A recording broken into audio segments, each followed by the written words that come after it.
পইচাই সকলো নহয়, পইচাই সকলো নহয়।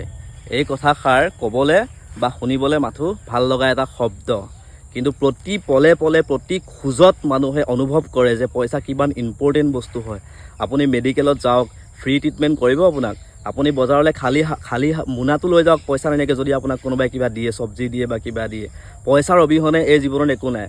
মৰাৰ পিছত পইচা কিমান দৰকাৰ সেইটো নাজানো, কাৰণ মৰি পোৱা নাই, কিন্তু জীয়াই থকালৈকে চিতাখনত আপোনাক সেই চিতাখনলৈ নিয়ালৈকে পইচা বহুত জৰুৰী হয়। সেইকাৰণে কৈছোঁ, পইচা কমোৱা, দিনক ৰাতি কৰা, ৰাতিক দিন কৰি পইচা কমোৱা, মেহনত কৰা, এনেকুৱা জেগাত মেহনত কৰা যাতে পইচা তোমাৰ পিছত নিজে দৌৰি আহে, তুমি পইচাৰ পিছত দৌৰিব নালাগে।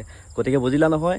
এনেই মানুহে কয় যে পইচাই সকলো নহয়, কিন্তু ইয়াৰ পিছত বহুত কাহিনী আছে। পইচাই আজিৰ দিনত সকলো, পইচাই চব, আৰু পইচা থাকিলেহে তোমাৰ ৰেচপেক্ট কৰিব, তোমাৰ সন্মান বাঢ়িব। পইচা নাথাকিলে তোমাৰ এই জীৱনত একো নাই। শ্বেয়াৰ কৰিবা ভাল লাগিলে, আৰু আইডিটো ফ'ল' কৰি দিবা। Thank U.